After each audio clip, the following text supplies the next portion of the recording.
Bonsoir à tous, bienvenue dans ce nouveau numéro des Incorrectibles. Je suis ravi de vous retrouver. Tout d'abord, je tiens à vous remercier, vous qui êtes chaque semaine toujours plus nombreux à nous écouter, à nous regarder. Et un merci bien sûr particulier à tous nos contributeurs sur Utréon Plus, sur lequel nous allons donc bien sûr vous en douter particulièrement basculer en fin d'émission avec notre invité aujourd'hui. Alors, je suis particulièrement heureux de recevoir cet invité.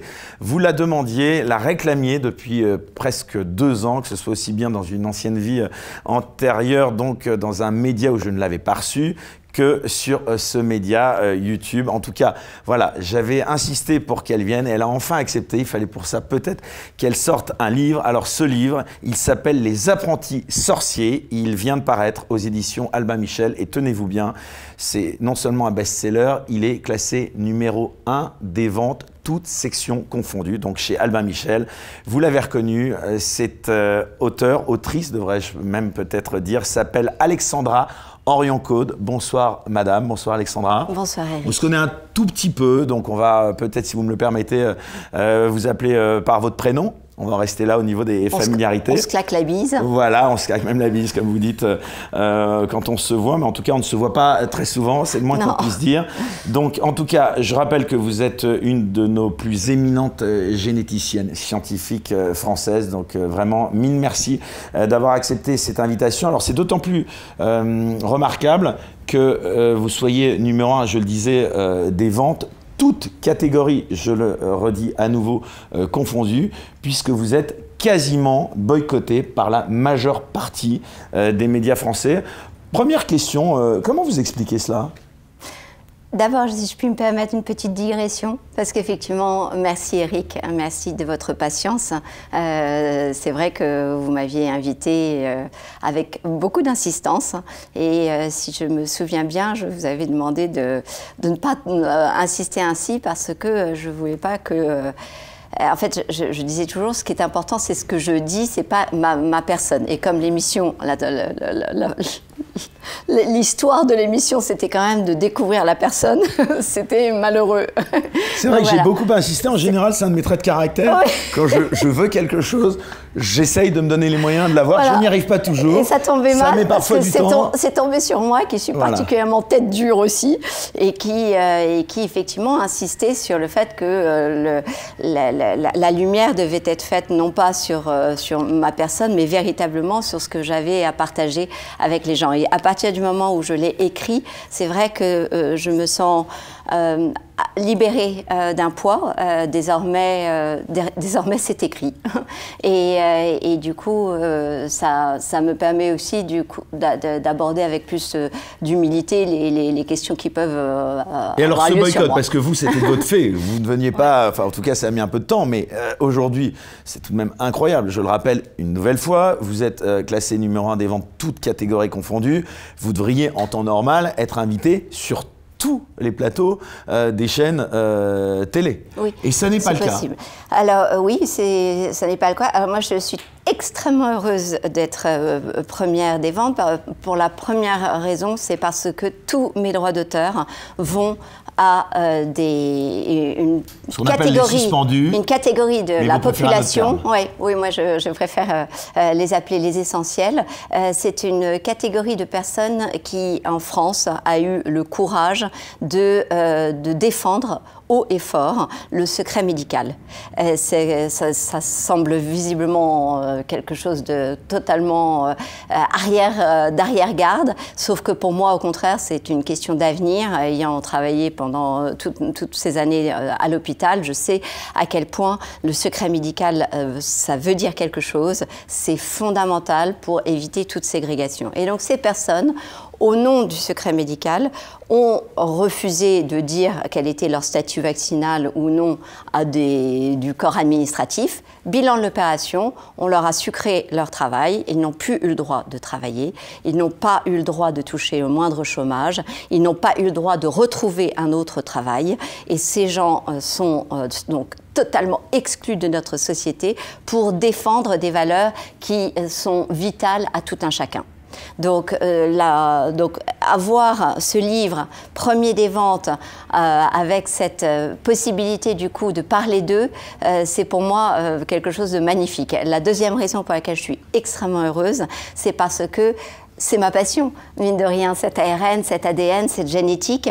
Et donc, voir un bouquin scientifique où vous avez vu des chapitres entiers où on vous parle d'ADN, d'ARN, la différence, et de voir cela propulser numéro 1 des ventes, c'est vrai que je trouve que c'est très beau. Ça veut dire quoi? Ça veut dire, pour moi, en tout cas, c'est comme ça que je le traduis, ça veut dire une magnifique curiosité intellectuelle de la part des gens qui ont envie de comprendre, qui ont envie de connaître. Et ça, pour moi, c'est à nouveau une bénédiction d'imaginer qu'il n'y a pas que moi qui suis passionnée et pas que mes amis chercheurs qui sommes passionnés par cette génétique. Cette génétique, ça représente beaucoup. C'est un patrimoine qui nous lie à notre passé, à notre présent et à notre avenir. Donc les gens ne s'y trompent pas et à découvrir, à vouloir comprendre mieux, j'ai envie de dire, c'est mérité. C'est découvrir la molécule la plus intime qu'il Mais alors comment possède. expliquez-vous que vous soyez, ce que je disais, boycotté, censuré de la plupart des médias français? Alors, parce que vous avez peut-être remarqué que le titre n'était pas, pour le coup, que positif. Effectivement, c'est vrai que le sous-titre aussi est assez... donc, Les apprentis sorciers, c'est le titre. Tout ce que l'on vous cache sur l'ARN messager. Oui. C'est vrai. Bon. Voilà, donc on imagine bien que je ne suis pas dans un sens propagandiste, absolument, voilà, en admiration totale sur tout progrès, sur toute découverte technologique appliquée à l'être humain sans prendre la moindre précaution. Non, effectivement, je ne suis pas béate, et donc j'apporte aussi un petit peu de lumière sur tous ces scandales qui ont entaché notamment la Big Pharma. Alors, chère Alexandra, avant d'aborder donc, je le disais, ce dernier livre, événement dont tout le monde parle, j'aimerais revenir, c'est la tradition de l'émission, tout d'abord sur votre parcours, pour comprendre un peu mieux d'où vous parlez, comme on dit, et donc apprendre à vous connaître. Alors d'abord, quand on suit un peu votre biographie, on se rend compte que vous êtes né en Grande-Bretagne et que vous avez la double nationalité. Alors d'abord, première question, elle est toute simple, quand êtes-vous arrivé en France ? Tout bébé. Donc comme ça, c'est pour essayer de taire les méchantes langues qui diront, vous voyez, en plus elle est anglaise. Oui, nul n'est parfait. et donc j'ai cette double nationalité. Maintenant, qu'est-ce qui vous reste de vos origines britanniques? C'est surtout en fait américaine, parce que ma grand-mère était américaine, et donc qu'est-ce qui me reste? Quelque chose d'éminemment positif. Elle avait cette phrase qui n'est pas du tout de consonance française. À chaque fois qu'elle entendait parler de quelque chose qui arrive à quelqu'un, quelque chose de bien, elle disait « good for him, good for her », ce qui veut dire en anglais, en français, « ah bah c'est super pour lui ou pour elle ». Et je trouve que ça dénote énormément de la jalousie, de certaines jalousies françaises qui ne se réjouissent jamais de ce qui peut arriver aux autres. Par exemple, j'ai un certain nombre de gens qui ne sont pas réjouis du fait que ce livre soit premier, ni certains de mes collègues, mais j'ai envie de dire, mais réjouissez-vous pour moi, ne serait-ce que parce que au moins je partage notre passion pour l'ADN et l'ARN. Donc ils ne sont jamais capables de voir quelque chose de positif. Et ça me semble un joli héritage que j'ai récupéré de cette ambiance un petit peu américaine, de rester en se disant de toute façon on fait partie du même navire, donc essayons de prendre les aspects positifs. Le peuple britannique, en l'occurrence, quand même, il n'est pas un peu plus rebelle que le peuple français? Oui, alors, ça oui.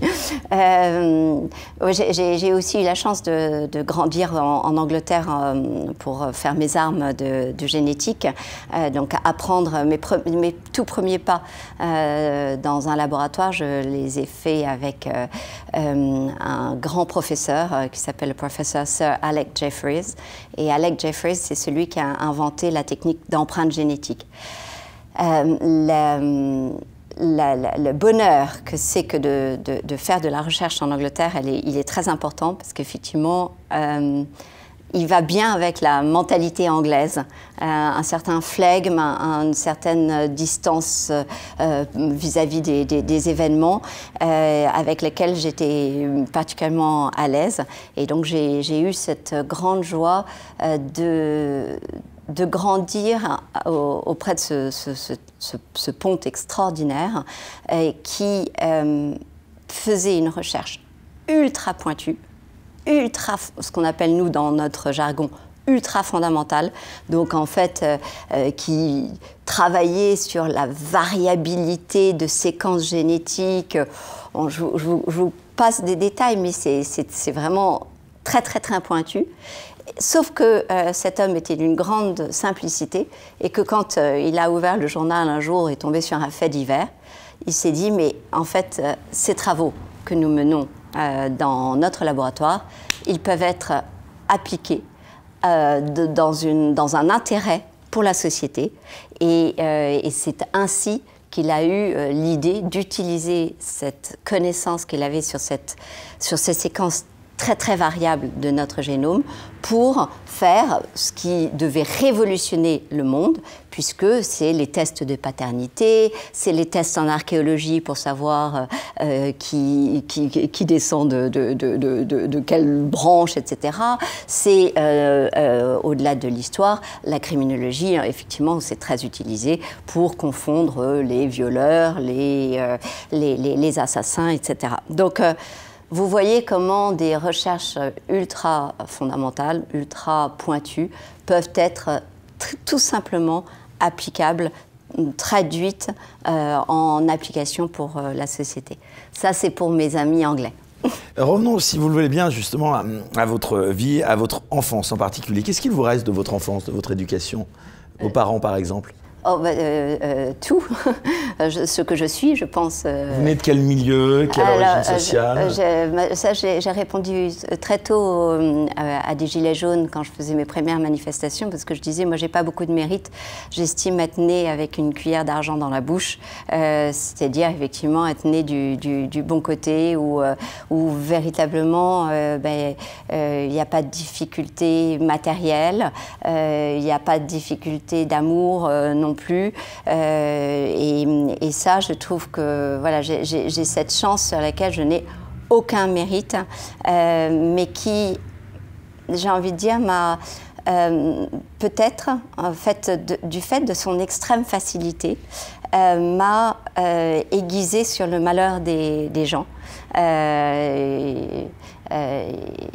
Il y a notamment ce conte d'Andersen de la petite fille aux allumettes, vous savez, qui craque ses allumettes au moment de Noël, qui était un conte qui ne manquait pas de me toucher systématiquement, c'est-à-dire, en fait, ayant conscience que moi j'étais du bon côté de ce conte où finalement on avait à manger, on avait des cadeaux et en fait de l'autre côté de la vitre, ça se passait pas du tout comme cela.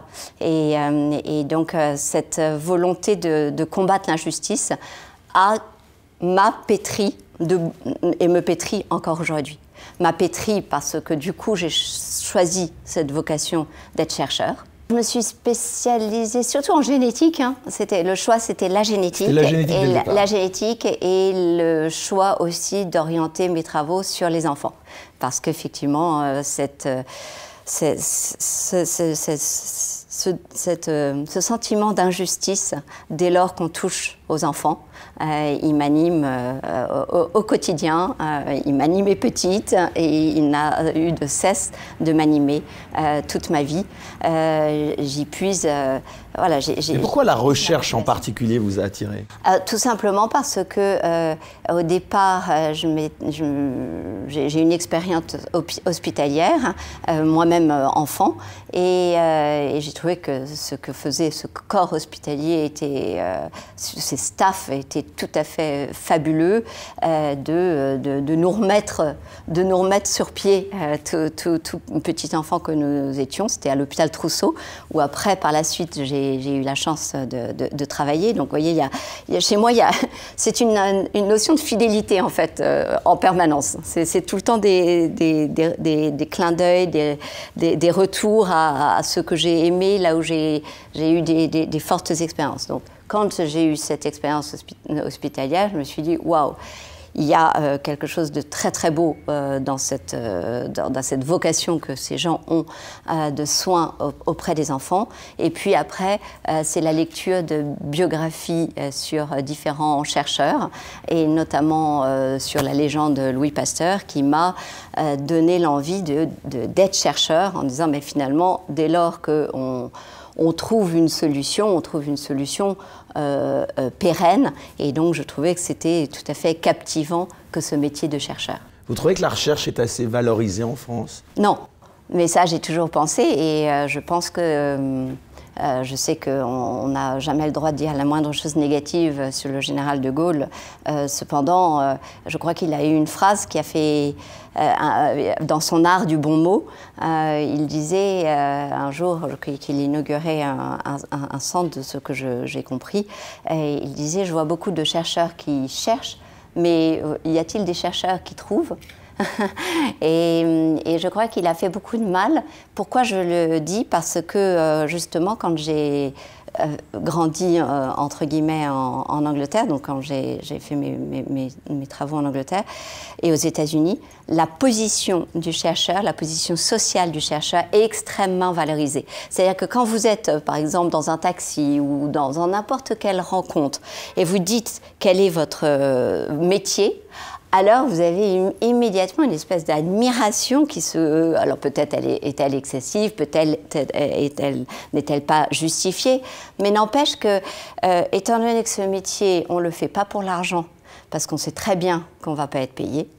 On ne le fait pas pour la gloriole, parce qu'on sait très bien que la gloire du chercheur, elle est dans l'ombre, et elle ne passe jamais le cap de la lumière, ou alors posthume, ce qui est parfait, c'est bon pour l'orgueil. Eh bien, il y a quand même, quand on est chercheur, en général, on le fait quand même par une certaine forme d'abnégation. Donc c'est malheureux qu'en France, on ait aussi peu de considération pour le métier de chercheur. Et c'est quelque chose qui, à mon avis, ouais, qu'il conviendrait de changer dans les mentalités, parce que c'est pas bon, ça cristallise le chercheur français par rapport à d'autres chercheurs, moi qui ai eu la chance de voyager du coup un petit peu, de faire mes armes dans différents pays, je trouve que le chercheur français, il a vraiment tendance à se réfugier du coup dans sa tour d'ivoire. Et donc justement, comme il n'est pas valorisé par la société, c'est lui le sachant, et il se met dans cette position de celui qui sait et les autres qui sont voilà, la plèbe. Voilà. Alors, Alexandra Orion-Caude, vous l'avez dit, vous êtes donc généticienne, vous avez été directrice de recherche à l'INSERM, mais vous êtes considérée, je le redis, donc comme une éminente chercheuse française en matière notamment d'ARN. Mais avant qu'on parle de cela plus en détail, j'aimerais que vous m'expliquiez quand même comment ça fonctionne un petit peu ce monde assez opaque quand même de la recherche pour les gens comme nous qui ne le connaissons pas. Est-ce vrai que c'est un peu, moi j'ai entendu beaucoup de rumeurs, que c'était très copinage et compagnie. Est-ce que vous avez vu des pratiques plus ou moins discutables au cours de votre carrière, si vous voyez ce que je veux dire? Oh non. Non. Oh non. Non. Mais alors là, vraiment, non, oui, bien sûr. Parce qu'on parle souvent, pourquoi je dis ça? Parce que pour les gens qui nous regardent, on parle souvent d'un lien entre la recherche et le monde économique, notamment pharmaceutique. Vous en parlez d'ailleurs dans votre livre, on va y revenir. Qu'en est-il vraiment? Qu'est-ce que vous avez vu? Voilà, ça nous intéresse, ça. Cette question est fondamentale, parce qu'elle touche au système idéal de financement de la recherche et de la science. C'est une question qui a toujours été au cœur de nos sociétés, aussi loin que vous remontiez, vous pouvez remonter à la Renaissance et avant. Quel est le système idéal qui rendrait le chercheur à la fois, et finalement il se pose un peu la même question avec les artistes, qui les rendrait suffisamment autonomes pour qu'ils soient libres, mais à la fois, l'argent a toujours une odeur, même une odeur, même quand il est étatique. Et donc, de fait, il n'y a pas de système idéal, à mon avis. Le système de la recherche académique que j'ai choisi, qui donc essaye de s'affranchir au maximum de toutes les pressions, se fait rattraper comme tous les systèmes.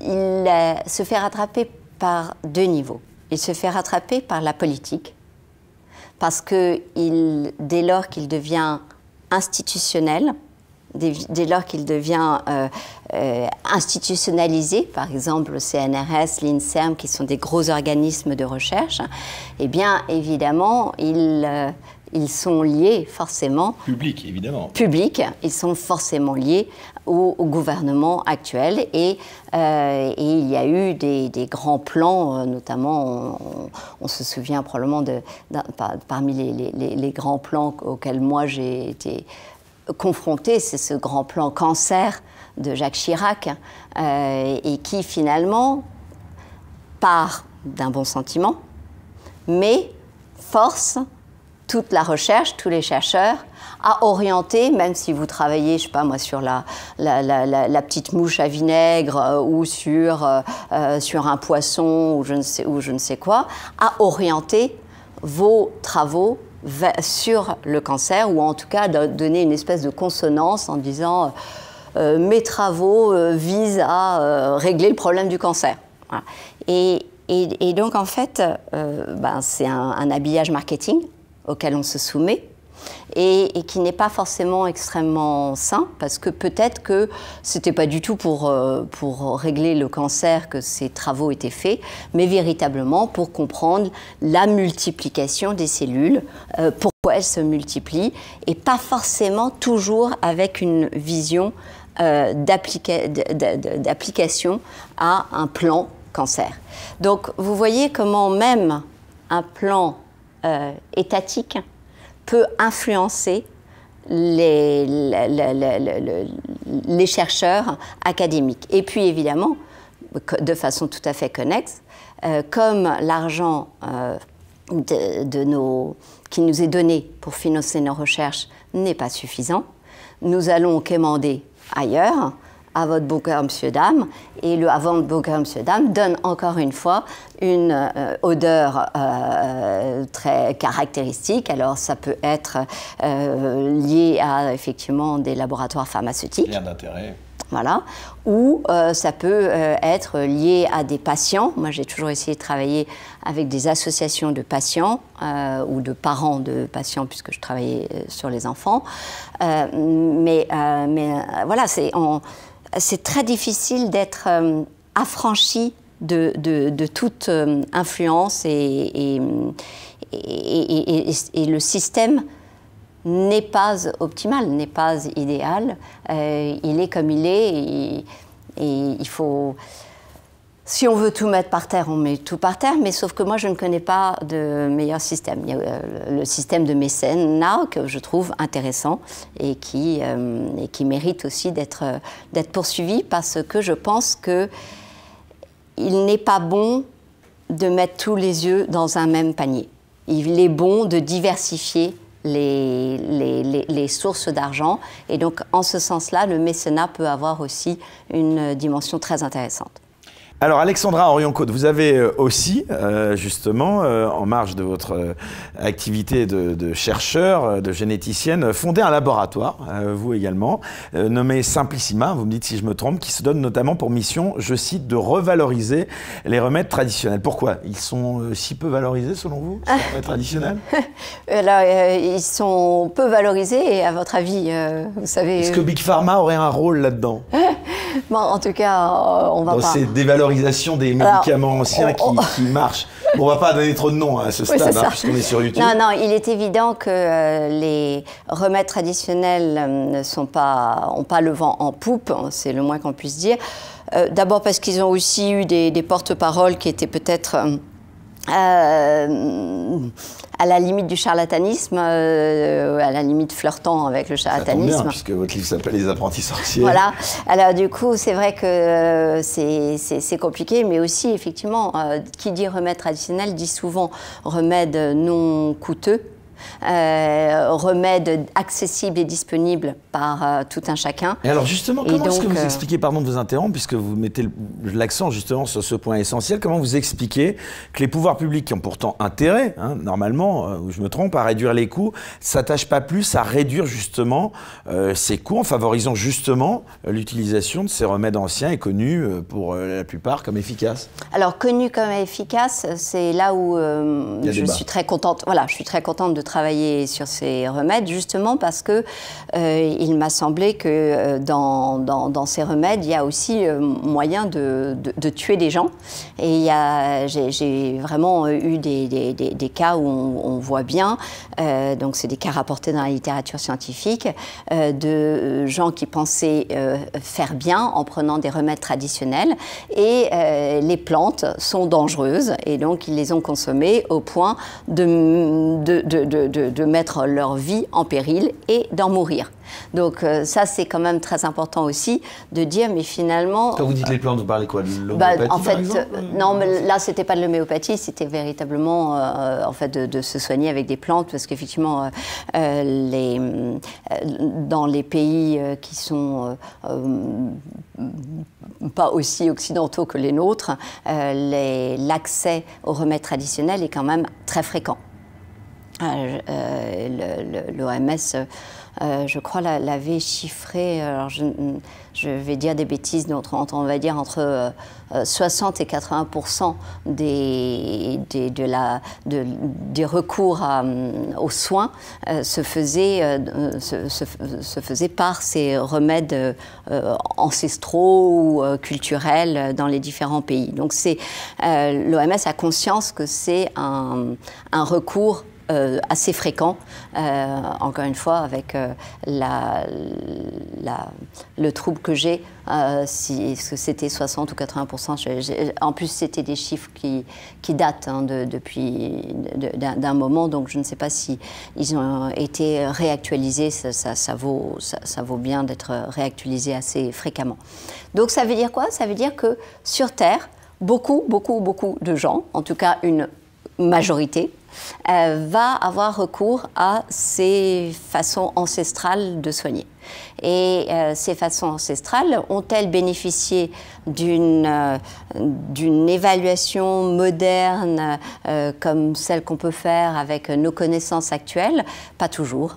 Et c'est ce que se propose de faire Simplissima, c'est-à-dire véritablement de construire le pont qu'il y a entre ces façons ancestrales de soigner et nos connaissances les plus modernes, oserais-je dire, les plus actuelles, qui permettent de faire ce petit pont. Et justement, alors au sein de ce laboratoire, là, je vous pose la question brute, vous êtes totalement indépendante? Totalement indépendante, justement par le mécénat. Voilà, en fait, c'est là aussi que je teste moi-même les limites du système. Hein. Je ne sais pas si ce sera le système système idéal, mais pour le moment, en tout cas... Il faut beaucoup d'argent, en plus, pour la recherche. Oui, oui, il faut beaucoup d'argent, surtout que, voilà, j'aime bien dire que je dépense beaucoup et je rapporte peu. Non, mais c'est vrai, les chercheurs, en fait, c'est ça qu'on fait, en fait, très, très largement, quand même, on dépense beaucoup alors, on rapporte peu. Ça dépend, effectivement, si on est chapeauté par de la Big Pharma, alors là, effectivement, là, ça devient... mais ça devient un autre exercice de style, en fait. C'est pas vraiment le soin, c'est plutôt tout le marketing qui va avoir autour. Et ça aussi, je crois que c'est bien décrit dans le livre dont on va parler. Ouais. Et c'est vrai que les recherches elles-mêmes peuvent être orientées dès le départ vers une direction qui plaît à ceux qui vous donnent les Voilà, donc du coup, l'idée du laboratoire Simplissima, bon, d'abord c'est une évolution lente qui m'a amené à cela. Plusieurs éléments un petit peu déclencheurs ont un petit peu catalysé cette envie de faire les choses différemment, notamment le prix exorbitant que prenaient les solutions ARN que nous développions. Et ça, c'est vrai que ça aussi, j'en parle dans le livre. Et en fait, quand on est rendu à plusieurs dizaines de milliers de dollars la dose d'un médicament, vous vous dites, donc pour un patient, vous dites, voire plus que cela, vous dites il y a un problème.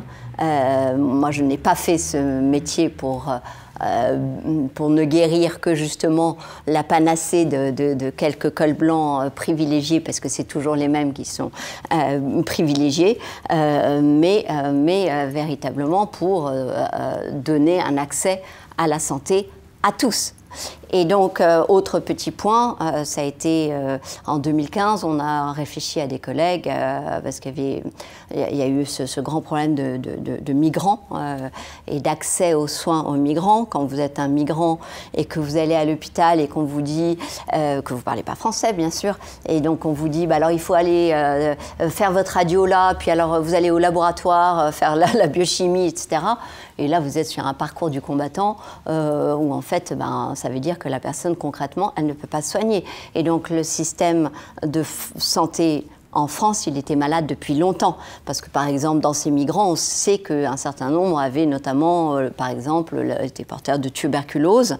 Et donc, en fait, il n'y avait pas de système pour accompagner leurs soins de façon optimale. Donc, on a réfléchi avec un certain nombre de collègues, on a fait ce qu'on appelle un manifeste du juste soin au juste coût, voilà, dans une idée de réfléchir en disant on ne va pas y arriver comme ça, on ne peut pas continuer comme ça.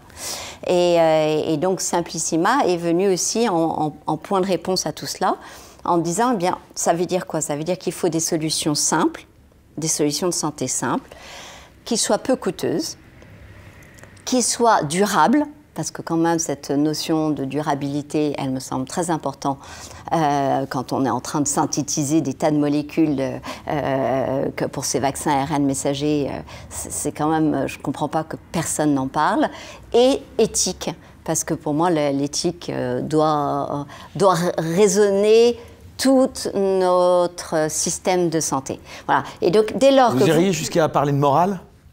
Moi, je préfère éthique parce que la moralité préjuge que je suis détentrice d'une vérité que je vais imposer aux autres. Donc, je préfère être plus ancrée sur l'éthique.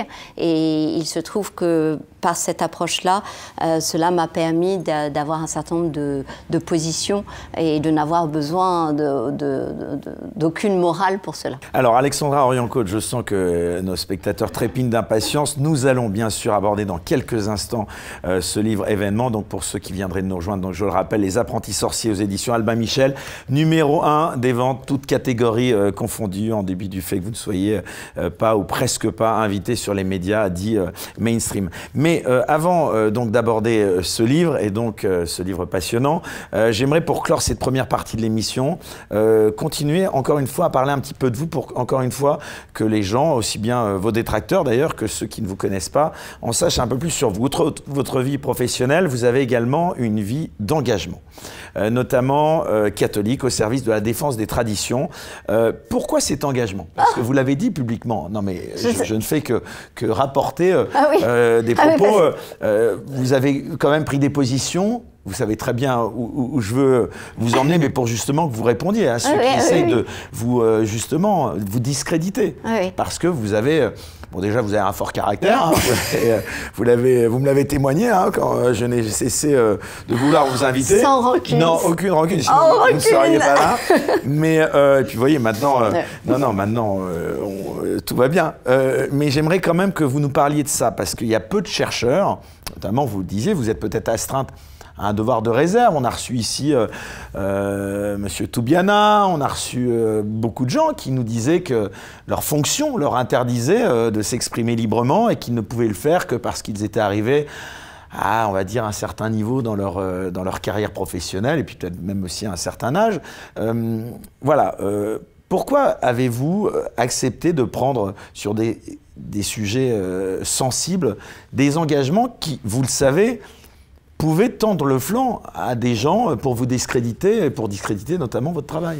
Je ne sais pas tellement bien de quels engagements vous voulez. Par exemple, vous êtes engagé contre le mariage pour tous. Je me trompe ou pas? Alors oui, ça c'est complètement faux. Bon, ça c'est super. Non mais ça c'est merveilleux. Je suis extrêmement heureuse que vous. Pour moi, alors, voilà, ça fait partie effectivement des choses qui sont racontées sur moi, qui sont. Et je dis toujours aux gens, mais allez chercher sur Internet de vous-même. Non, alors c'est sur Wikipédia en fait, donc je peux vous dire. Autant pour moi, vous voyez. Je suis comme ces fact-checkers, hein, je renseigne mal. Et c'est en fait... Moi, je reconnais mes erreurs. Je crois que c'est Le Monde hein, ou quelque chose comme ça qui a voulu me coller des étiquettes. Parce qu'effectivement, il y a un truc qu'ils n'aiment pas, dans notre société n'aime pas, mais ça, Georges Brassens le savait depuis longtemps, hein, c'est que la personne soit libre et ne réponde pas à du collage d'étiquettes un peu partout. Donc, je crois que pour manque de chance pour eux, oserais-je dire, je n'ai pas d'étiquette. Je n'ai pas d'étiquette politique, je n'ai pas d'étiquette justement de m'être accoquinée entre guillemets avec tout ce qu'il y a de bien, avec un système ou un groupe quel qu'il soit. Enfin, vous revendiquez, et il n'y a absolument d'ailleurs aucune critique malveillante de ma part dans ce que je dis là. Je sais. Vous revendiquez être catholique et être engagé. Voilà, absolument. Mais ce qui est intéressant. Sur cette question-là. Oui, oui. Et ce qui est intéressant, c'est que, voilà, par exemple, il y a des catholiques qui sont engagés dans des groupes, des machins, des trucs, etc. Et ça n'est pas mon cas non plus. Donc, je crois que, en fait, c'est toujours ma personnalité qui fait que j'ai du mal à trouver un système, à trouver chaussure à mon pied d'un système idéal, et étant très très idéaliste pour le coup, je n'ai pas trouvé voilà, le groupement. Le groupement, on va dire communautaire, si vous voulez, qui me correspondent. Donc, je le dis avec d'autant plus de facilité que si tel était le cas, j'assumerais bien volontiers. Mais d'ailleurs, c'est peut-être... C'est ça qui est chouette, en fait. Peut-être qu'à l'envers, c'est peut-être compliqué aujourd'hui de pouvoir être mais justement catholique et de le revendiquer. Voilà, parce que, absolument. Alors là, pour le coup, vous avez tout à fait raison de dire, ce qui est assez étonnant, c'est que on m'ait parlé de ma foi. En fait, et là, vous vous dites, mais je comprends même pas pourquoi on en a parlé, parce qu'en fait, moi, j'en ai pas parlé. Donc en fait, c'est quoi le problème des gens avec le fait qu'on ait la foi? Donc ça, c'est quelque chose qui m'a très vite intéressée dans les couvertures médiatiques qu'il y a eu sur moi. Je me suis dit, tiens, c'est quand même pas banal d'être attaquée sur ma foi. Or, il se trouve que... Et pourquoi vous n'avez pas attaqué en diffamation, par exemple? Je l'ai fait. Je l'ai fait, mais c'était pas de chance. Je l'ai fait, le premier article en fait qui me diffame et qui sort beaucoup de choses fausses, dont celle que vous rapportez. Que j'ai malencontreusement. Non, mais c'est pas grave. Non, mais au contraire, je suis contente. Oui, faire cette mise au point. Voilà. Eh bien, j'ai attaqué le journal et les scientifiques qui allaient très très loin. C'est un passage un petit peu douloureux. Parce que les critiques à votre égard sont très virulentes quand même. Ils vont très loin, ont été très loin en tout cas. Oui, bah oui, parce qu'en fait, comment voulez-vous... Vous dérangez. Oui, je dérange. Vous savez, ce qui dérange, je crois, chez moi, c'est ma liberté. Ma liberté de parole, mon indépendance et mon autonomie vis-à-vis de tous ces systèmes. Et effectivement, le fait de ne pas avoir été rattrapé par un système. C'est très, très dérangeant. Donc effectivement, ça plaît pas aux gens. Bon, c'est pas grave. Enfin, je veux dire, je suis pas la seule, pas la première, pas la dernière. Mais c'est quand même étonnant. Donc, si je reviens sur l'attaque, donc effectivement, je porte plainte. Et hélas, dans le lot, il y avait Axel Kahn, mon directeur de thèse, et j'apprends... Qui est décédé aujourd'hui. Qui est décédé. Et j'apprends... Quand vous dites qu'il y avait Axel Kahn dans le lot, c'est-à-dire... en fait, j'ai attaqué le journal... Je vous dis, j'ai attaqué le journal... Quel journal, on peut le dire c'est peut-être LCI ou TF1, là, j'ai un petit doute. D'accord, bon. Parce que ça a été repris aussi par BFM TV. Là, vous avouerez que... Mais ça vous montre à quel point ça ne m'intéresse pas, tout cela.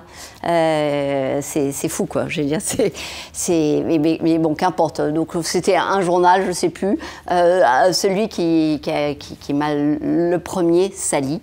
Et après, ça a été le paillasson sur lequel on s'est essuyé les pieds, parce qu'effectivement, dès lors que j'avais retiré ma plainte parce que je trouvais que c'était quelque chose de pas correct quand quelqu'un va mal, et j'ai beaucoup... Vous parliez d'Axel Kahn, c'est ça qui était... Beaucoup d'amitié pour Axel.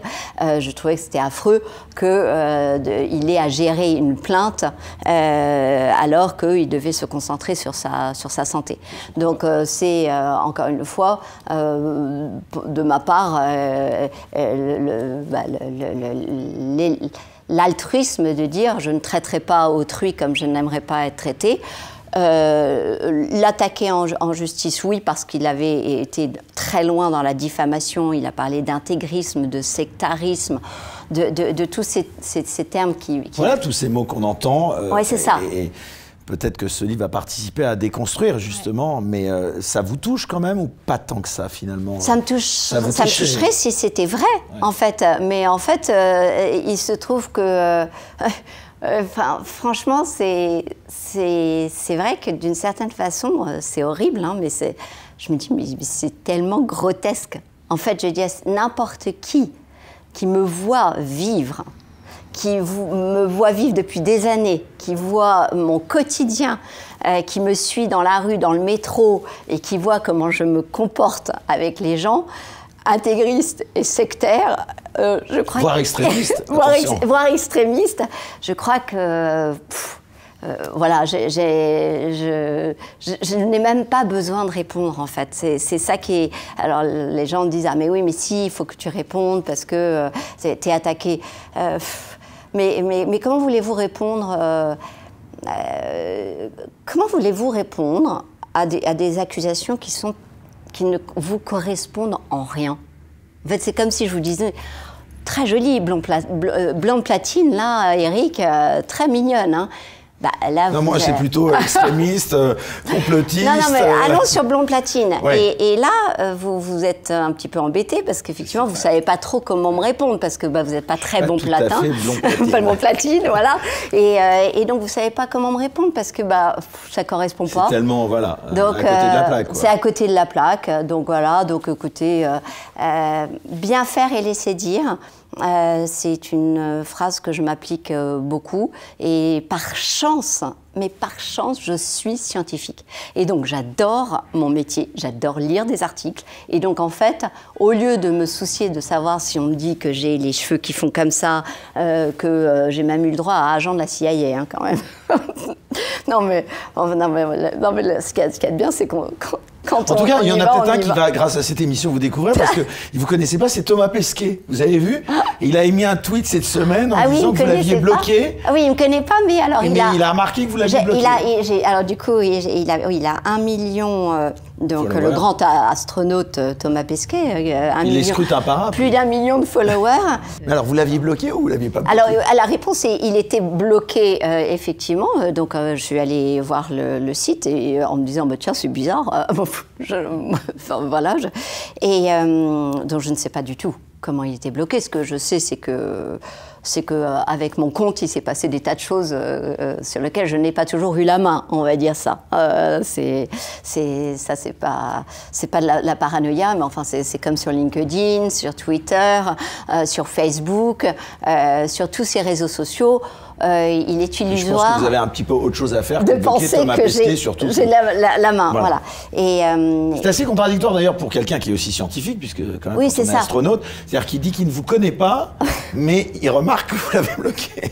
Donc voilà. Mais du coup, je me suis dit, l'illustre, j'étais tout à fait flattée qu'il s'intéresse du coup à moi, et donc en fait, je lui demandais si je pouvais quelque chose pour lui, avec beaucoup de candeur et en disant est-ce que je peux faire quelque chose pour vous, et évidemment je l'ai débloqué et voilà, donc je pense qu'il doit être hyper content alors ce qui m'étonne, c'est que depuis il me suit pas, donc en fait je comprends pas très bien en fait pourquoi il veut être débloqué si c'est pas pour me suivre. Mais bon, vous savez, les réseaux sociaux, c'est une vitrine très très virtuelle de notre vie bien incarnée. Et pour revenir au conte d'Anderson et de la petite fille aux allumettes, je préfère être de l'autre côté de la vitrine, dans la rue, plutôt que du côté où tout se passe bien et tout est ouaté. Alors, chère Alexandra Henrion-Côte, donc voilà pour la petite parenthèse, l'anecdote. En tout cas, c'était pour clore donc cette première partie donc consacrée donc à cette introduction, on peut dire. Donc, avant d'en arriver à ce livre événement. D'ailleurs, vous disiez comment leur répondre. Mais peut-être que la meilleure réponse, elle est là. Elle est dans ce livre. Ah oui, moi je leur demande de le lire. Vous pouvez peut-être l'offrir à Thomas Pesquet, comme ça il vous Oui, absolument. Je ne l'ai pas. Alors, il m'a été demandé par mon éditeur Albin Michel de l'envoyer, de le dédicacer à énormément de gens. Donc je fais partie, donc je suis particulièrement honorée. Merci encore. C'est gentil. Et j'ai essayé effectivement de faire des dédicaces à chaque fois personnalisées, parce que pour moi, chaque être est une individualité forte et différente de tous les autres, et donc je ne sais pas faire du à la chaîne. Et d'ailleurs, la genèse de ce livre, d'abord, ça a dû être, votre éditeur doit être particulièrement heureux, je suppose, puisque être un best-seller numéro 1, encore une fois, je le redis, toute catégorie confondue, ce qui est juste exceptionnel, quand même, sans aucun renfort de communication, comme la plupart des auteurs. Un seul plateau télévisé. Un plateau télévisé, mais finalement, c'est peut-être ça le secret, c'est que finalement, l'enseignement, c'est qu'on voit les limites du système. C'est la faillite du système. C'est très intéressant. Pour moi, c'est dramatique. Ça montre à quel point les institutions, qu'elles soient dans le domaine de la santé ou qu'elles soient dans le domaine des médias, a failli à sa vocation primaire, qui était de servir c'est là qu'on voit que les médias alternatifs comme le nôtre, très modestement, et d'autres, ont peut-être un rôle, justement, à jouer. Et un rôle même essentiel. Oui. Alors, il se trouve que je n'ai pas couru les plateaux alternatifs non plus. J'en suis particulièrement, j'en suis très reconnaissant. Mais voilà, donc je vais le faire à partir de maintenant. C'est d'ailleurs la première grande émission que vous consacrez, donc merci. Je vais le faire à partir de maintenant, mais je ne l'ai pas fait parce que justement, je voulais donner la primeur et la chance au système.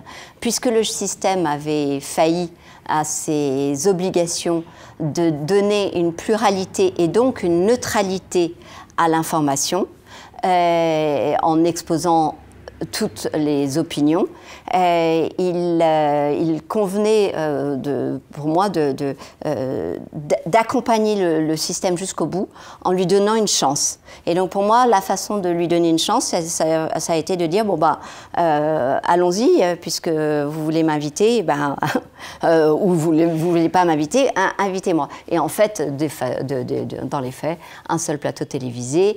C'est News, je crois. C'est News. News. Juste parenthèse, vous avez du mal à trouver un éditeur ou pas? J'ai pas cherché. Vous aviez déjà des liens? J'ai été contactée par des éditeurs, mais c'est le hasard des rencontres qui a fait que je me suis retrouvée voilà, en lien avec la Maison Albin Michel. C'est vrai que pour moi, la Maison Albin Michel est un gage de grand sérieux et en fait, il y a eu très vite immédiatement en vrai, une rencontre en disant, mais comme il n'y avait même pas de projet de livre, j'ai dit, bah... Vous a donné carte blanche? Oui, en fait, on m'a dit, mais de quoi vous parleriez? Je dis, bah, la seule chose dont je sais parler, de l'ARN, en tout cas, dont j'aime parler, l'ARN de notre patrimoine génétique. Il y a une relecture, évidemment, je pense, pour des aspects juridiques, mais... oui, il y a eu des demandes de la part de l'éditeur, notamment de clarifier certains points sur le fait que est-ce que j'étais complotiste ou pas, est-ce que j'étais d'extrême droite ou pas, est-ce que j'étais catholique ou pas, et donc ça a été l'occasion de faire un point sur ce qui moi me semblait totalement hors sujet. C'est quand même fou d'en arriver à, comme vous le dites, à poser ces questions, pardon, mais là, même de manière générale, ça n'est pas le rôle d'un éditeur d'avoir à juger de la moralité. Je pense que j'aurais pu ne pas le faire, je pense qu'il m'aurait respecté de ne pas le faire. Mais il y a quand même ces interrogations. En fait, à partir du moment où vous écrivez un livre, autant vous mettre dans la société, dans le monde des hommes, et qu'est-ce que les hommes ont à avoir sur vous. Dès qu'ils tapent sur Internet, ils voient un personnage odieux, épouvantable, qui ferait fuir n'importe qui. Non, mais franchement, donc d'une hystérique dingo. Enfin, je ne sais pas. Franchement, moi, je dis que les gens ont beaucoup de mérite de me lire parce que lorsque vous lisez des choses sur moi, il y a de quoi partir en courant, quoi. Franchement. Donc, je comprends aussi cette discussion que nous avons eue et qui a... Bon, de toute façon, qui a abouti à la sortie de ce livre. Donc, à la sortie honneur à Albin Michel, est-il encore besoin de le préciser? Alors, ce livre, il s'appelle Les apprentis sorciers, tout ce que l'on vous cache sur l'ARN messager. Il vient donc de paraître, je le redis, donc aux éditions Albin Michel. Alors, dans ce livre, Alexandra Henrion-Côte, vous revenez donc sur ce fameux ARN messager qui a émergé dans le débat public avec les fameux vaccins contre la Covid-19 à partir de la fin de l'année 2020. Alors, c'est un livre très instructif, d'abord, sur le plan scientifique, pour comprendre ce que sont l'ARN et l'ARN messager, mais aussi les implications potentielles de leur possible manipulation. Alors d'abord, rappelons bien que vous êtes sans doute, je le redis, la personne la plus légitime ou une des personnes les plus légitimes pour écrire sur ce sujet, mais j'ai pourtant l'impression, et je le redis là encore, que certains médias, en plus de vous avoir critiqué sur votre vie personnelle, sur votre personnalité, eh bien, n'hésite pas à même remettre en cause votre expertise. Alors, qu'est-ce que vous leur répondez sur cette attaque-là, bien précisément? Aux médias? Oui, que votre CV parle pour vous, quand les gens vous traitent, pas seulement d'illuminés, mais que finalement, vous n'êtes peut-être pas la personne la plus compétente pour parler de ces sujets, alors que, évidemment... Alors, je leur réponds tout simplement que, en tout cas, moi, ce que je rencontre, c'est que des gens qui me remercient d'avoir écrit ce livre parce qu'ils sont vaccinés et qu'ils considèrent qu'ils ont été extrêmement maltraités, non respectés, parce qu'ils ont mis dans leur corps une molécule dont ils n'avaient pas fichtre idée de ce qu'elle était et de ce qu'elle représentait. Donc, j'ai envie de dire faillite, votre faillite, puisque vous me dites que c'est c'est pas bien, c'est pas comme ça qu'il faut le dire, il faudrait le dire différemment, etc., etc. Eh bien, en fait, je leur renvoie le miroir en disant... Et là, ça vous met en colère quand même. Parce que ça me met en colère, bien sûr, hein, parce que ce que nous avons vécu, nous l'avons vécu en dépit du bon sens. Ce que nous vivons, nous le vivons en dépit du bon sens. Il faut s'exclamer en criant à la prouesse technologique sous prétexte qu'on a développé des vaccins plus vite que jamais on avait imaginé dans les pires cauchemars développer des molécules. Je reviens notamment sur ces 48 heures ou ces quelques heures qui ont été suffisantes pour les laboratoires, pour donner la séquence de ce qui allait être produit en masse et injecté à des milliards d'individus. Donc là, vous dites, mais c'est pas moi qui suis, c'est pas moi qui était dans un délire, là je pèse mes mots, absolu de défaillance de notre système de santé. Nous savons qu'il faut une dizaine d'années pour développer un vaccin. Nous le savons. Et pourquoi? Parce qu'il y a un temps incompressible, et ce temps incompressible, il est octroyé à faire des expériences sur des animaux, et puis après à faire des expériences d'essais cliniques. C'est pas pour faire plaisir, c'est pas pour être inefficace, ou c'est simplement parce qu'effectivement il y a des garde-fous à respecter, et tous ces garde-fous ont sauté les uns après les autres. Et donc à ces médias qui me critiquent, je dis mais qu'est-ce que vous avez à dire à cela en fait? Ils attaquent sur des points, honnêtement, des mini-points en fait, et ils attaquent pas sur le fond du livre, ils attaquent pas sur toutes ces parties, notamment voilà, d'expliquer ce que c'est que l'ADN, l'ARN. On va y venir justement, je vais vous poser ces questions. Mais juste, comment est-ce qu'on en est arrivé à ça au pays de Pasteur, à remettre en cause nos plus grands scientifiques comme vous, comme le professeur Raoult ou le professeur Perron, par exemple? Montagnier, bien sûr, dont on a à peine parlé lors du décès. Vous aviez, je suppose, évidemment, une immense estime pour le professeur Montagnier. Bah, oui. Vous avez été choqué qu'on parle pas plus qu'on lui rende pas plus hommage? Ça reste à nouveau... En fait, ça fait partie des cicatrices. Non, des cicatrices.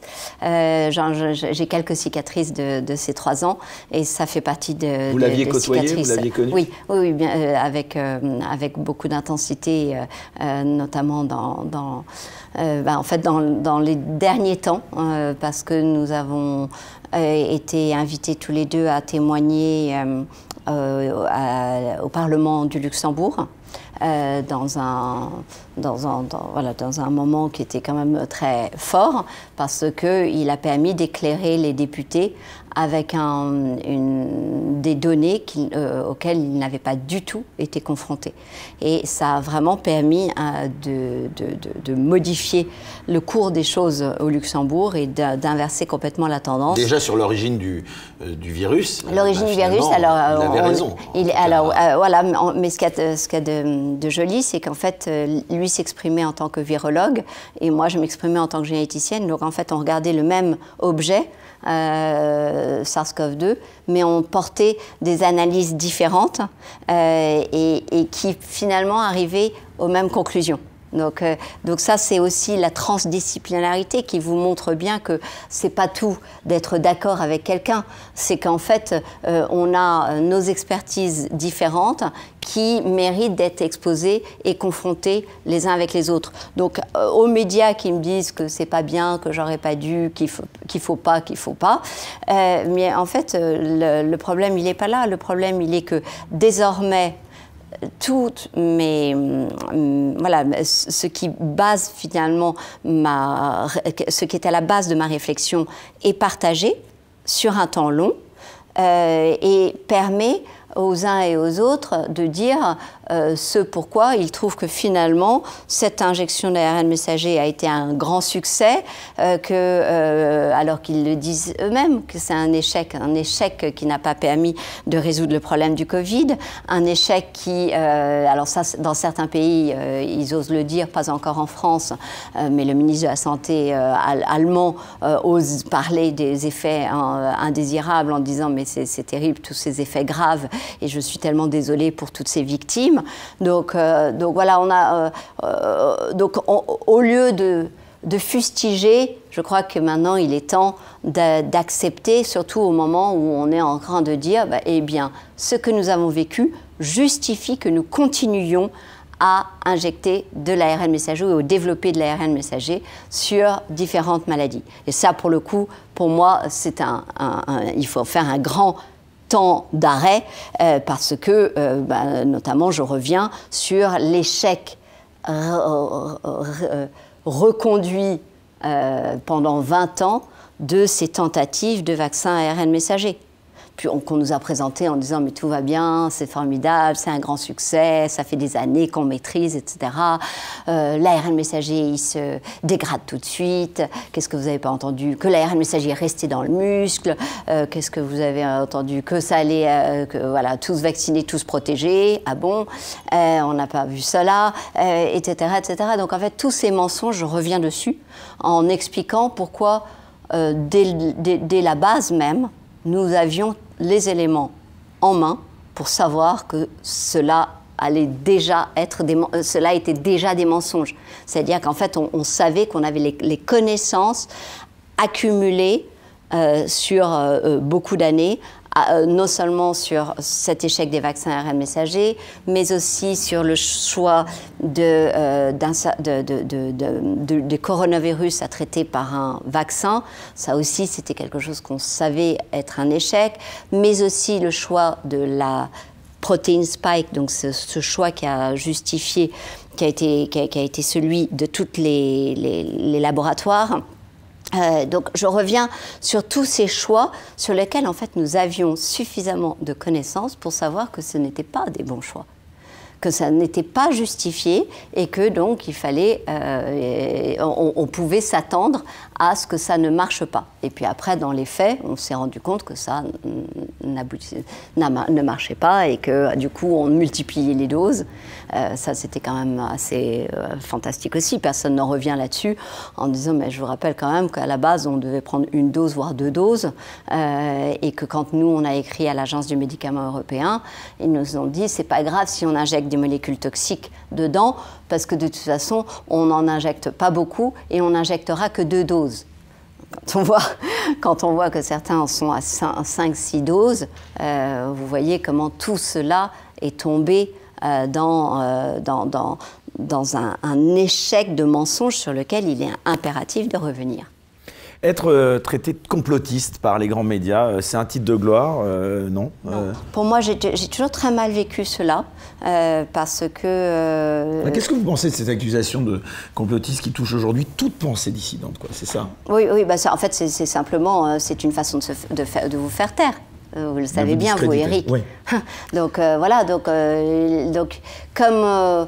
je veux dire, il n'y a pas de mots suffisamment savants pour vous discréditer. Dès lors qu'on vous met cet autocollant, on a l'impression que vous vous tenez à carreau et que ça marche mieux.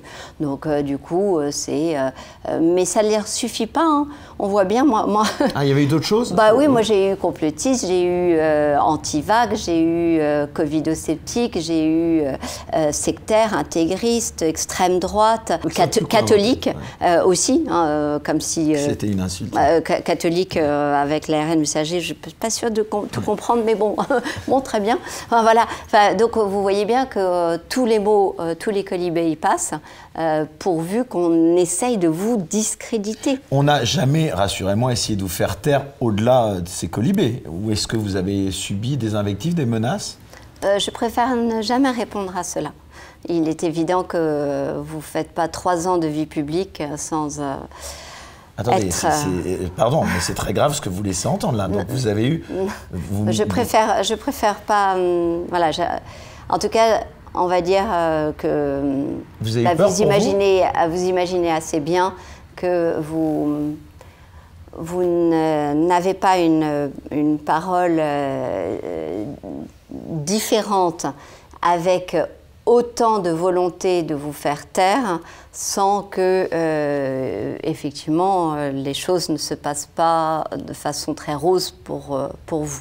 Donc oui, voilà. Sans compter que vous êtes forte, mais vous avez une famille, je suppose. Enfin, je vais pas. Oui, bah ça, je préfère pas en voilà, parler. Non, mais c'est pour dire que justement, c'est pour l'entourage que ça doit être aussi compliqué à gérer. Oui, c'est évidemment très douloureux. Mais ça, j'aimerais bien que les gens qui nous écoutent comprennent cela.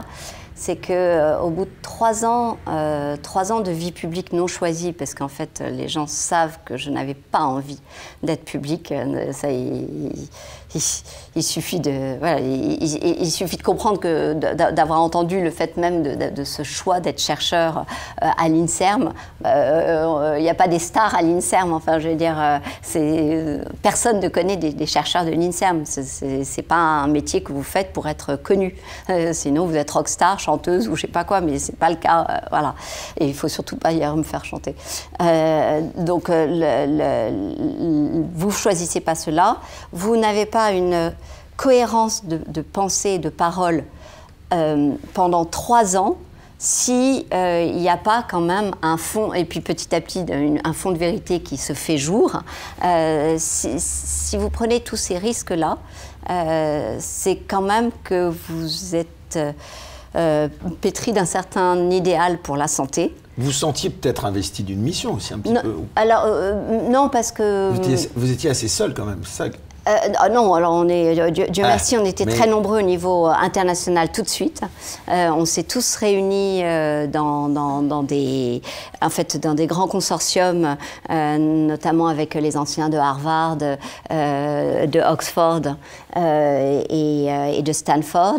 Donc on a, avec des prix Nobel, il y avait donc les 3 prix Nobel. Donc on a eu la communauté scientifique, finalement, s'est très vite réunie, catastrophée devant les problèmes que nous étions en train de voir. Enfin, on avait l'impression qu'il y avait un consensus, pardon, mais vous êtes en train de me dire que finalement, il y avait... Le plus grand consensus que j'ai vu dans l'histoire de la médecine moderne, je n'ai pas peur de le dire, il a été la voix dissidente, c'est-à-dire qu'effectivement, il a représenté des centaines de milliers de médecins et de scientifiques, alors que d'habitude, on n'arrive jamais à se mettre d'accord sur un texte, parce que pour nous, chaque mot est important. Et je ne veux pas être médisant pour certains, mais quand vous dites consensus, c'est consensus au sein d'éminents scientifiques, je veux dire particulièrement... Vous parlez de prix Nobel, il n'y a pas eu que des... j'ai pas entendu les prix Nobel de l'autre côté, hein. C'est assez intéressant, en fait, c'est souvent en signal creux qu'on a de l'autre côté. Et donc oui, nous avons fait un certain nombre de pétitions qui sont les plus grosses que l'histoire de la médecine moderne ait eu à vivre. Donc, alors effectivement, dans une omerta totale qui fait que dans les médias, on les entendait pas. Non, dans les médias, on n'en entendait pas parler, même s'il y a eu quelques fact-checking quand même, notamment sur la déclaration du Great Barrington. Je crois que Libé avait quand même... s'était fendu d'un article ou quelque chose, enfin d'un fact-checking ou je ne sais quoi. Mais qu'importe, en fait, sur la déclaration de crise médicale liée au vaccin, de la même façon, on n'en a pas entendu parler. Voilà, mais force est de constater que, pour le coup, ces pétitions qui ont pignon sur rue parce qu'elles sont accessibles sur Internet, je les ai reprises dans une de mes petites vidéos lançant le livre, ont réuni des chiffres records de médecins et de scientifiques. Et ça c'était sans précédent. Mais ce que nous avons vécu était sans précédent. Et ça a dû vous porter aussi dans votre, j'ai envie de dire, dans votre combat, pardon, en France, pour porter cette voix dissidente. Parce que vous n'étiez donc finalement, vous n'étiez pas seule. Oui, oui, c'est ça. C'est-à-dire qu'à aucun moment j'ai été seule. Si j'avais été seule, je pense qu'effectivement, je me serais posé des questions et je me serais vraiment alertée. Mais tout était excessif. Et ce qui est excessif est insignifiant. Mais même pas mon traitement. N'allez même pas jusque-là. Simplement... Non, mais qu'est-ce que vous avez pensé du traitement médiatique de cette séquence de la Covid-19 ? Comment vous expliquez qu'elle était en décalage, finalement? C'est ce que vous êtes en train de me dire. Oui. Elle était en décalage complet, finalement. Complet. Ça s'appelle la censure.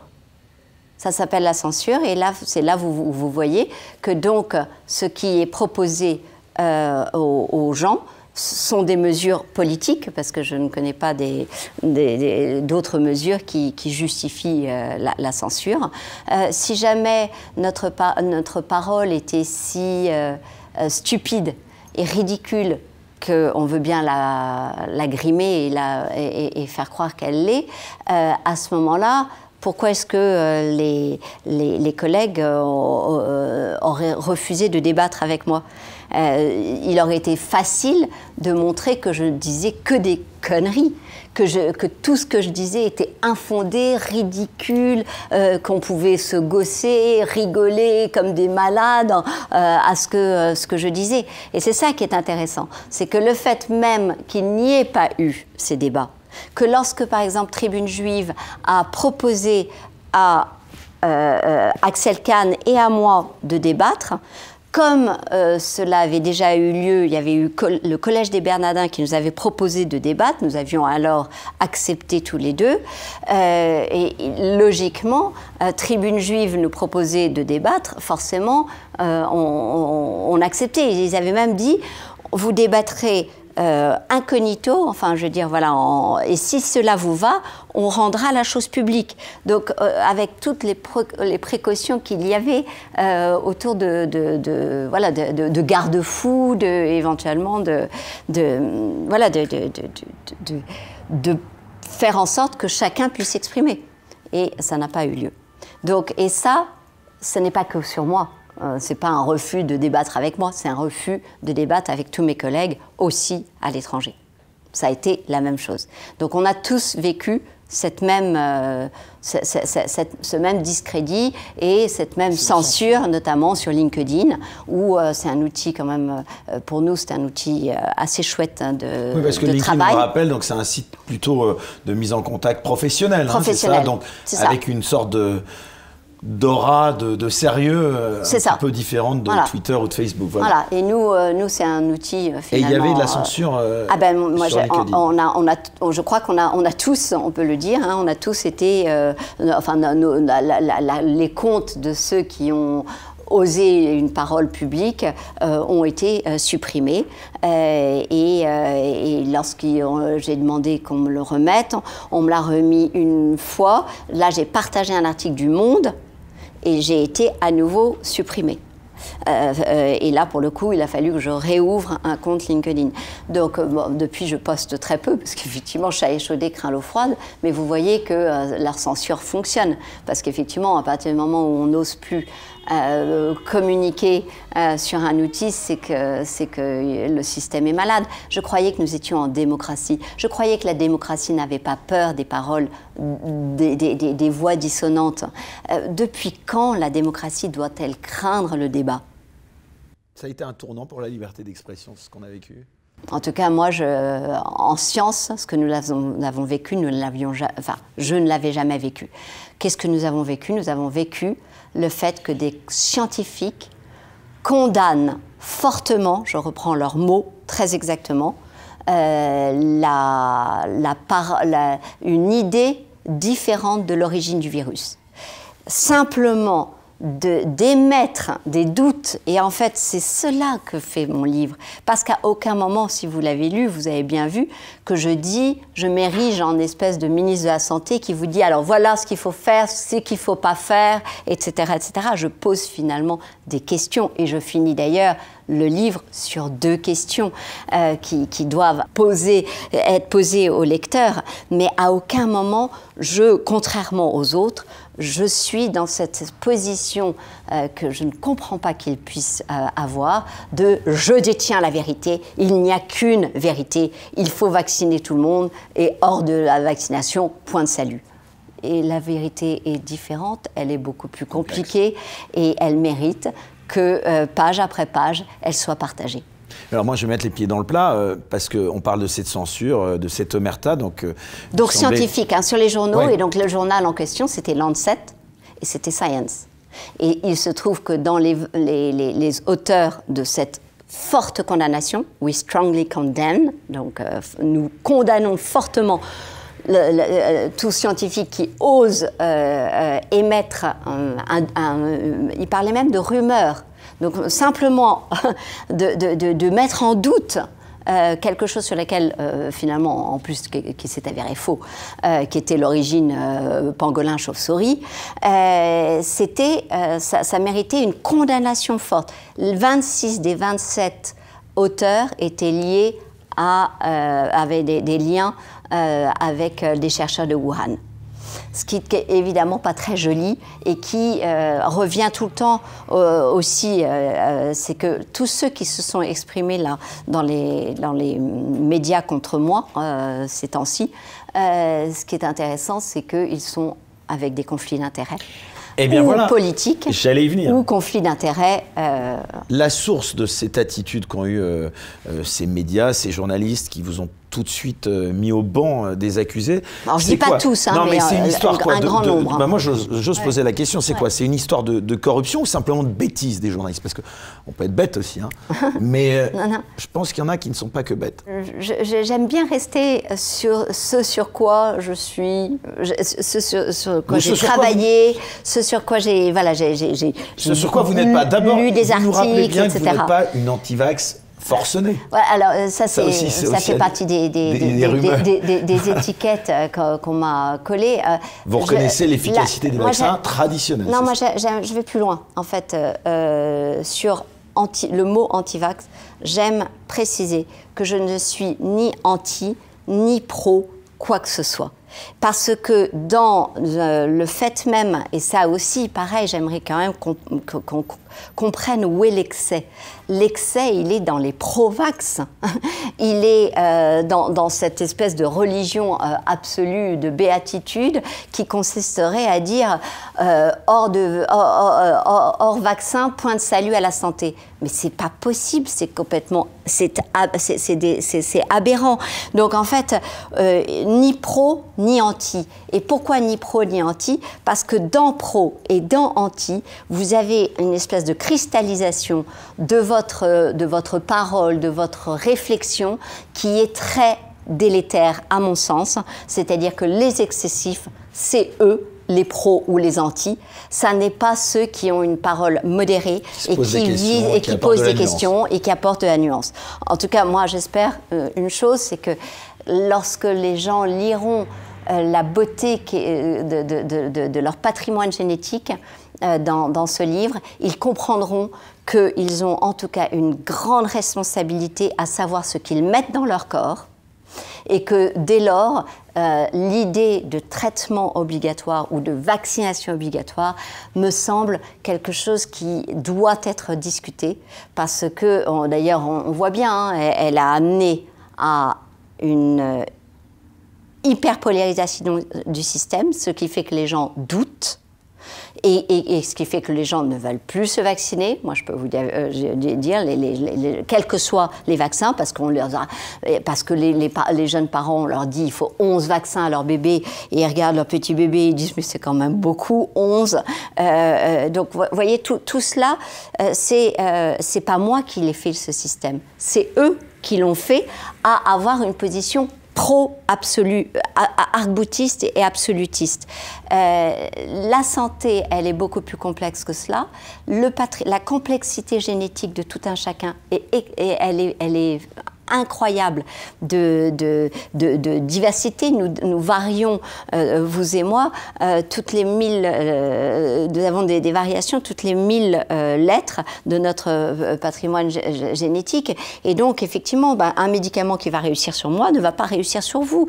Et réciproquement. Et à certains stades de ma vie, ça va réussir et pas sur d'autres.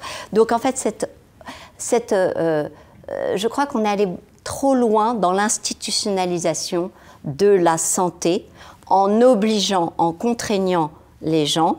Et donc, à l'heure où nous avons justement accès à beaucoup d'informations, je crois que les gens réclament de ne plus avoir ces obligations. Et alors, on rétablira la confiance et alors on pourra parler de ce qui est une solution peut-être à privilégier d'une qui n'est pas à privilégier. Mais alors, ce qui est surprenant, c'est qu'en vous écoutant, si j'osais, je vous trouve finalement assez modéré, Alexandra Orion-Cohn. Vous n'êtes pas l'hystérique que je croyais en lisant tous ces articles. Oui. Qu'est-ce qui vous arrive? Alors je pense que vous ne le croyez pas parce que sinon vous ne m'auriez pas invité de façon répétée. Donc je pense que ça fait longtemps que vous savez que je ne suis pas hystérique. Bien entendu, je suis erronée. Oui, je sais. Non, mais c'est pas grave. J'aime bien rectifier les choses. Modéré, oui, je crois que je suis extrêmement modéré. Peut-être, ça c'est vrai. Têtu, ça c'est certain. Voilà. Mais je crois que en tant que chercheur, on est obligé d'être têtu parce que il y a dans notre... un fort caractère quand on est chercheur à l'INSERM notamment. Si on ne l'est pas, je ne crois pas qu'on devienne directeur de recherche à l'INSERM parce qu'en fait, il faut une certaine dose d'abnégation. Moi, j'aime bien dire, en fait, je pense que les chercheurs que nous sommes comme des grands enfants, et d'ailleurs vous m'avez mentionné notamment mes collègues Laurent Toubiana et Luc Montagnier, et nous partageons avec ces deux chercheurs le même amusement. Si vous faites attention, nos yeux et notre sourire. Laurent Toubiana, c'est tout à fait vrai. Voilà, et Luc Montagnier aussi avait cette espèce de fossette et de lueur dans l'œil, coquin, oserais-je dire, mais ça n'a rien de coquin, c'est juste extrêmement curieux. Nous aimons passionnément notre métier et en fait on se nourrit de notre curiosité qui fait qu'on sait que personne ne détient la vérité. Pas de complexe par rapport aux anglo-saxons, dont vous êtes pour partie issu, mais pas de complexe vis-à-vis de ce qui se passe aux États-Unis, dans les autres pays, en matière de connaissances. Alors, quand vous êtes directrice de recherche à l'INSERM, vous dites...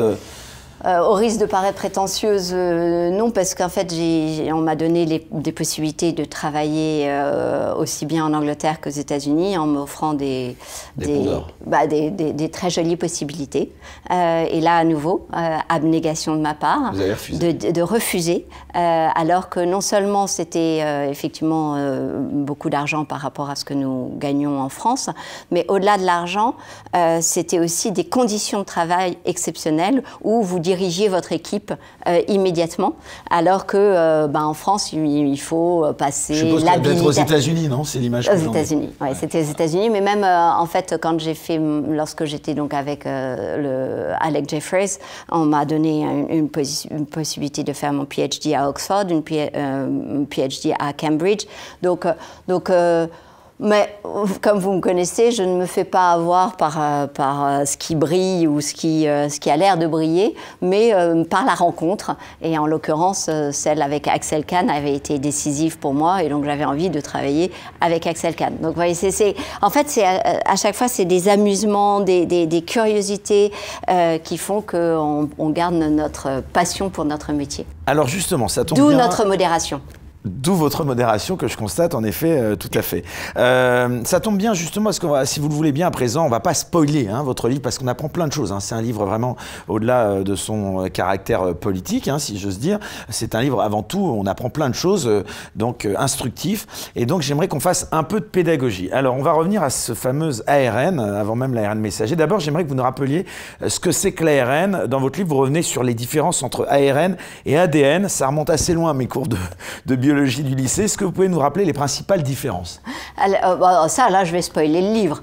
Un petit peu, allez, un chouïa. D'accord. On va dire que la façon que j'ai essayé, j'ai multiplié les images. Parce que... il est accessible... Alors, est-ce que vous diriez que ce livre, enfin je l'ai lu donc je peux le dire, mais vous diriez qu'il est accessible quand même au plus grand nombre? Alors, c'est les retours que j'en ai sont qu'il est ultra accessible. Et donc, il y a quelque chose de très très joli, c'est que c'est pas de 7 à 77 ans, mais quasiment. C'est-à-dire que des parents le font lire à des enfants dès la 5e. Donc, en fait, il y a ce partage.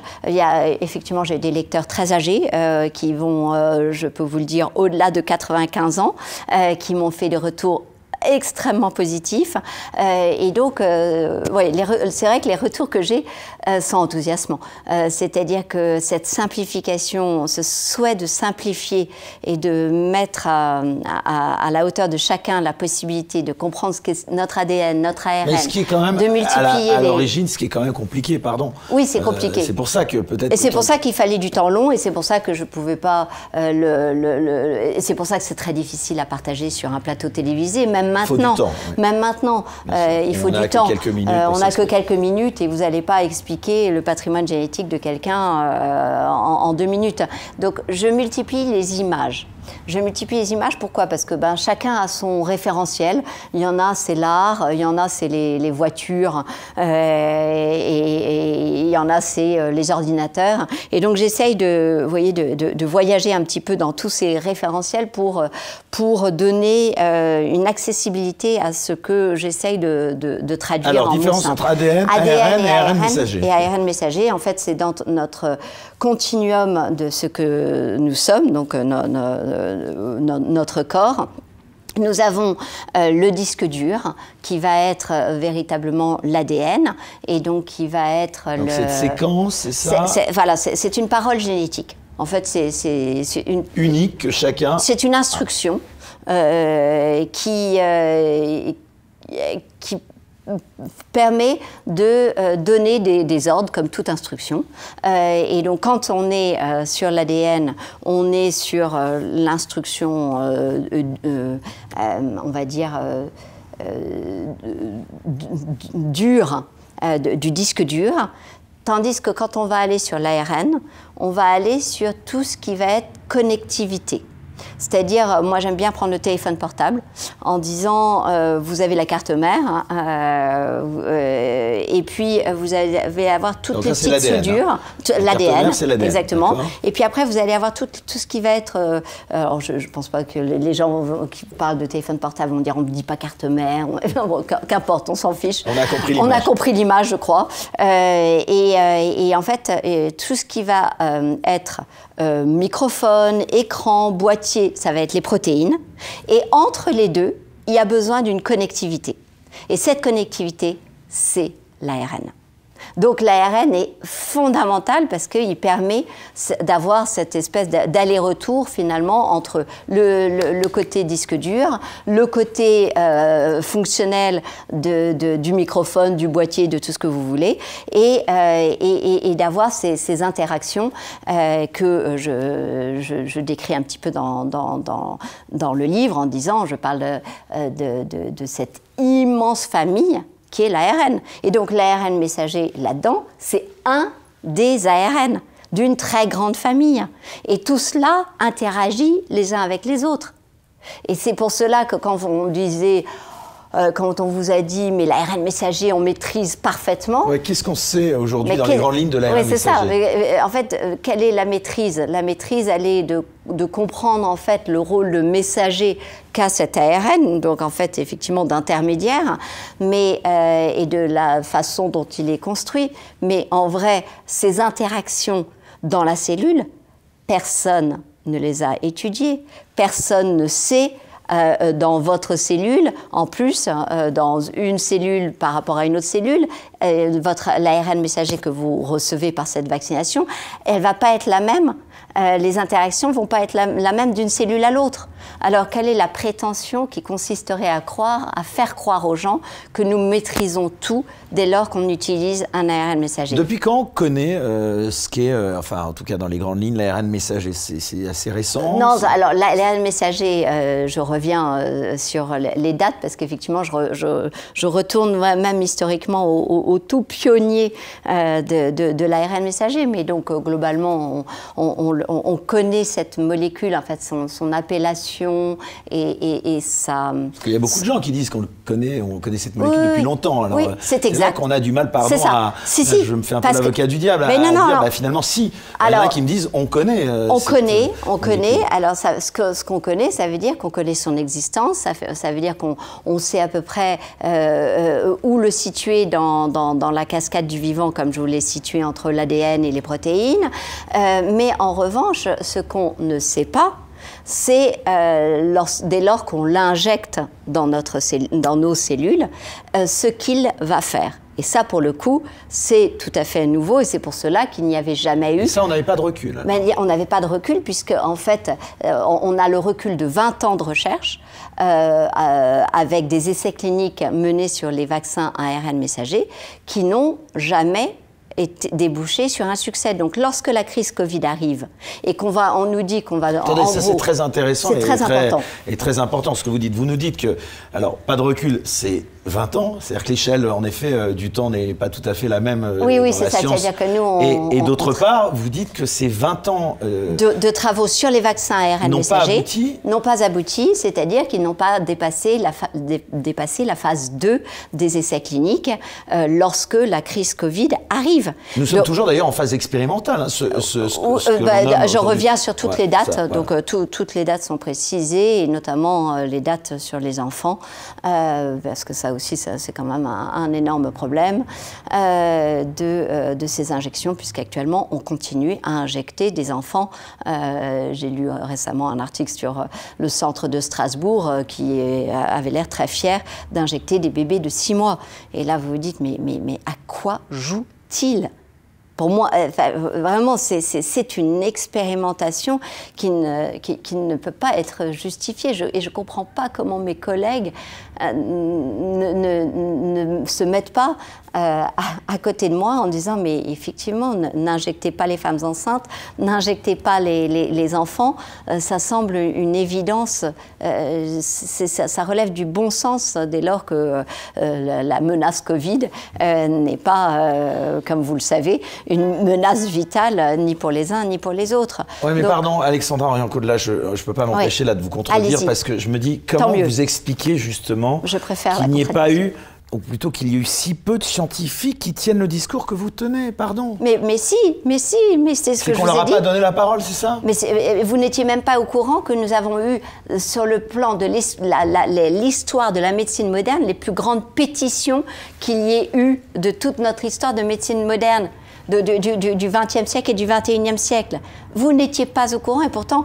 Vous, Eric, je suis censé être un petit peu alerte, mais... Oui, vous êtes alerte par rapport à des tas de par exemple, concitoyens. Ce que vous dites là de Strasbourg, là, ces injections, je ne remets pas du tout, en cause ce que vous dites là, mais c'est surprenant que, voilà, vous me l'apprenez, je pense à ceux qui nous écoutent. Comment se fait-il que personne, enfin en tout cas que cette dénonciation... les essais cliniques soient toujours en cours.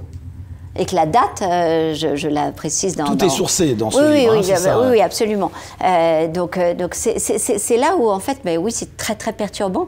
Oui, c'est très perturbant. Et d'ailleurs, suite à l'apparition de ce livre, elle est toute récente, mais vous n'avez pas encore eu le moindre procès en diffamation, le moindre demande de censure? Non, non. Ce qui est assez édifiant dans ce que ça laisse penser. C'est-à-dire que finalement... Et si jamais vous disiez la vérité? Oui, en fait, moi, j'aime bien dire aux gens, ceux qui font une allergie à moi, et je peux les comprendre, encore une fois, vu l'atroce personnage qu'on a fait de moi, j'aime bien dire, mais reprenez les références, voilà, les références à la fin, les notes, et vous verrez que, en fait, ça n'est que des publications scientifiques, ça n'est que des publications des laboratoires, de l'OMS, des organismes régulateurs. Donc voilà, rien de complotiste, juste que du pignon sur rue. Donc on peut dire aujourd'hui, est-ce qu'on peut dire que ces vaccins sont des substances expérimentales? Si je comprends ce que vous me dites là, c'est ça? C'est que nous avons mené une expérience sur un produit qui n'avait jamais donné de succès, c'est-à-dire que, et en plus je reviens dans le livre, sur d'autres médicaments à base d'ARN, en disant, vous voyez, ces médicaments à base d'ARN, dans le même temps, ils ont été développés et ils ont eu une autorisation de mise sur le marché. Donc c'est pas un complot contre l'ARN messager qui a été fait du fait que ça n'a pas abouti. C'est que, de fait, pendant que des médicaments ARN étaient développés, mis sur le marché, pendant ce même temps, les vaccins ARN messagers, pour le coup, ne dépassaient pas la phase 2 des essais cliniques. Et donc à partir de là, qu'est-ce qu'on a fait? On l'a injecté massivement à une population saine, et de deux choses l'une, où on admet maintenant et on prend le temps de dire ce qui a été et ce qui n'a pas été dans cette expérimentation à taille humaine, où on continue en disant c'est génial, vous voyez la preuve que ça a réussi, c'est qu'on a injecté, comme on l'entend souvent, c'est qu'on a injecté des milliards et que donc c'est une réussite. C'est ça qu'on entend. Pour voir la suite de l'émission, sans aucune censure, merci de vous abonner à la chaîne Les Incorrectibles Plus sur Utréon depuis le lien en description sous cette vidéo.